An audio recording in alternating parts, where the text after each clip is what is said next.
Prime Minister Anthony Albanese is off to Europe next week, where he'll meet NATO leaders in Spain.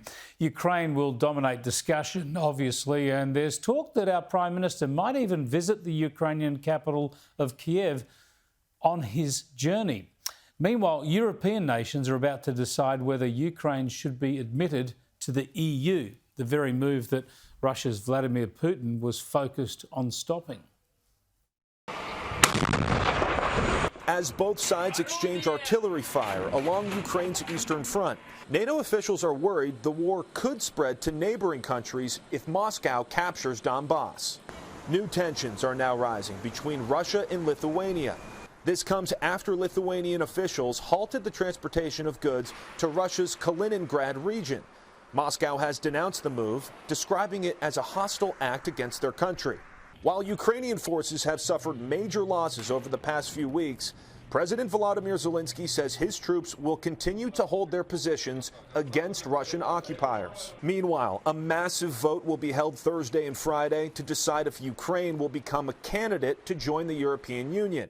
Ukrainian officials say a positive outcome will send a strong message to Russian President Vladimir Putin. For Ukraine to become a candidate to join the EU, it will need a unanimous decision from all 27 EU leaders. Let's go to Ukraine now and its capital, Kiev, and catch up with Ukrainian parliamentarian Helena Yanchenko. Thanks for joining us again, Helena. It's good to talk to you. What do you see as Ukraine's prospects of getting admitted to the EU? And doesn't this show how Vladimir Putin's strategy is just so ill-founded, because this is what he didn't want to do? He didn't want Ukraine to turn to Europe, but in the end, he's pushing you into the European fold. Hi. Well, actually, I can't totally agree that it's Putin who is pushing Ukraine into EU, because it was Ukraine's choice.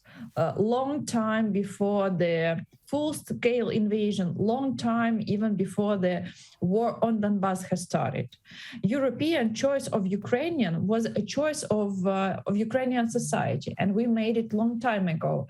And actually, in 2014, the revolution that happened and which caused Yanukovych, its ex-president of Ukraine, to run away from Ukraine. The reason for that revolution was because Yanukovych said that he wants to sign an agreement with the European Union. But the Ukrainian society has a totally different desire and totally different idea of where Ukraine should develop. So it's Ukraine is a part of Europe, and now it's time to actually become closer to European Union. That's why Ukrainians are very looking forward for the decision of the summit of European Council that should take place today or tomorrow in Brussels. Indeed, it is the choice of the Ukrainian people, as it always should be. But my point, I suppose, was that Vladimir Putin was upset by this and has wanted to resist it, not that he should have any right to dictate what Ukraine should do. Tell us what the latest is, Helena, on the fighting, on the battlefront, and what Ukraine needs more than anything from the West right now. The situation on the front line is quite tense. Now the main battlefield is in the east and south of the country, although it's quite a long line where active shellings and active military activities are taking place. It's over 2,000 kilometers of the of the place where active military activities are taking place.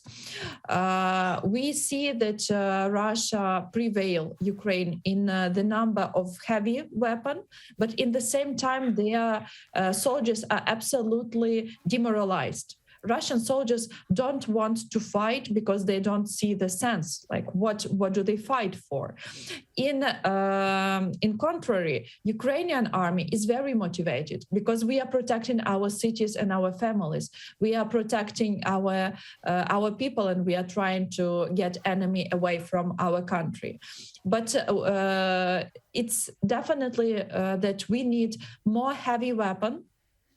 And we are thankful that Australia have sent some heavy weapon in spring to Ukraine, some armored vehicles and some other weapon. But I think that more heavy weapon can be actually something that will totally change the situation in Ukraine, that will speed up the victory and will speed up the end of this war.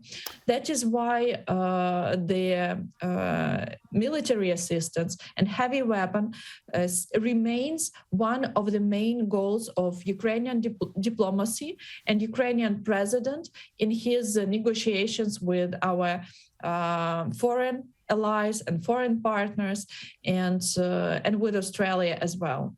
So more heavy weapon can actually speed up the process, can stop this bleeding war in Ukraine. Now, our new Prime Minister, Anthony Albanese, has spoken on the phone with President Zelensky. He's also going to Spain next week to meet with the NATO leaderships. Obviously, Australia is not a member of NATO, but we cooperate with NATO. Do you believe it would be useful for the Australian Prime Minister to visit President Zelensky in Kiev after that visit? And if so, what benefit would such a visit draw for both Ukraine and for Australia? I think this visit, if it happens, it will be a great sign and a great symbol of becoming warming the relations between Ukraine and Australia. Indeed, President Zelensky has sent an invitation to your Prime Minister, and we hope that Prime Minister accepts this invitation and will visit Kyiv right after NATO summit. We see how Australia is helping.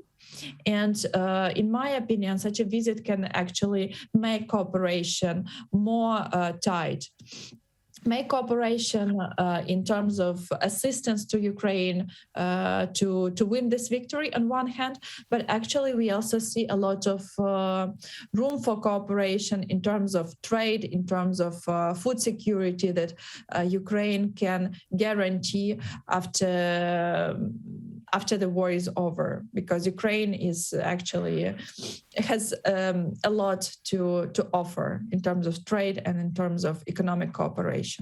Indeed. Well, thanks for joining us again, Helena. Let's hope that visit goes ahead and that Prime Minister Albanese has some more announcements to help the people of Ukraine. Appreciate your time.